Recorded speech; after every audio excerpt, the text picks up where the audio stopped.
السلام علیکم دوستو، کیا آپ جانتے ہیں کہ سور کو کیوں پیدا کیا گیا؟ یہ جاننا ہر مسلمان کے لیے انتہائی ضروری ہے۔ یورپ سمیت تقریباً تمام امریکی ممالک میں گوشت کے لیے بنیادی انتخاب سور ہے۔ اس جانور کو پالنے کے لیے ان ممالک میں بہت سے فارمز موجود ہیں۔ صرف فرانس میں پگ فارمز کا حصہ تقریباً 42,000 سے زیادہ ہے۔ کسی بھی جانور کے مقابلے میں سور میں چربی زیادہ ہوتی ہے، لیکن یورپی اور امریکی ممالک اس مہلک چربی سے بچنے کی کوشش کرتے ہیں۔ اس چربی کو ٹھکانے لگانا ان ممالک کے محکمہ خوراک کی ذمہ داری ہوتی ہے۔ اس چربی کو ختم کرنا محکمہ خوراک کا بہت بڑا سر درد تھا۔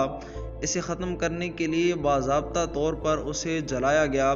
لگ بھگ 60 سال بعد انہوں نے پھر اس کے استعمال کے بارے میں سوچا تاکہ پیسے بھی کمائے جا سکیں۔ صابن بنانے میں اس کا تجربہ کامیاب رہا۔ شروع میں سور کے چربی سے بنی مصنوعات پر کانٹینٹس کی تفصیل میں فیٹس پگ واضح طور پر لیبل درج کیا جاتا تھا۔ چونکہ ان کی مصنوعات کے بڑے خریدار مسلمان ممالک ہیں اور ان ممالک کی طرف سے ان مصنوعات پر پابندی عائد کر دی گئی، جس سے ان کو تجارتی خسارہ ہوا۔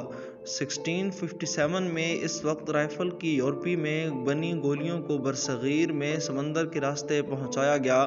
سمندر کی نمی کی وجہ سے اس میں موجود گن پاؤڈر خراب ہو گیا اور گولیاں ضائع ہو گئیں۔ اس کے بعد وہ سور کی چربی کی پرت گولیاں پر لگانے لگے۔ گولیوں کو استعمال کرنے سے پہلے گولیوں کو استعمال کرنے سے پہلے دانتوں سے اس چربی کی پرت کو نوچنا پڑتا تھا۔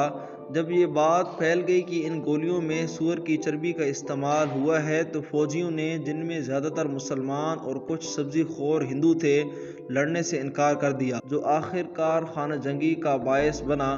یورپی باشندوں نے ان حقائق کو پہچان لیا اور پگ فیٹ لکھنے کی بجائے انہوں نے FIM لکھنا شروع کر دیا۔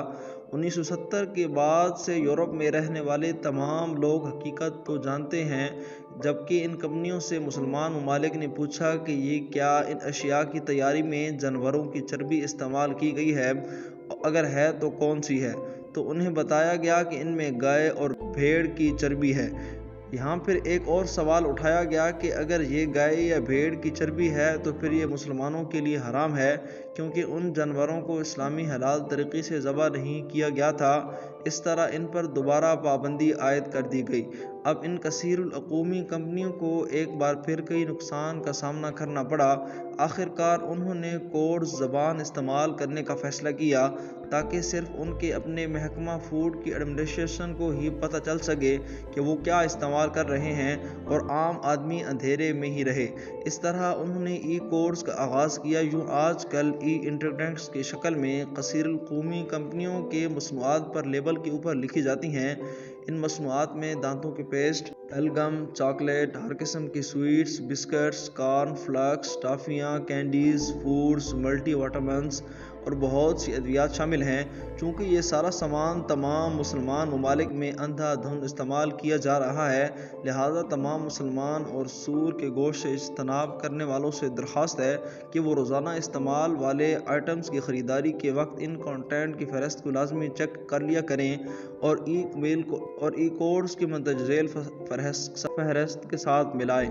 اگر نیچے دیے گئے اجزاء میں سے کوئی بھی پایا جائے تو پھر اسے یقینی طور پر بچیں، کیونکہ اس میں پگ یعنی سور کی چربی کسی نہ کسی حالت میں شامل ہوتی ہے۔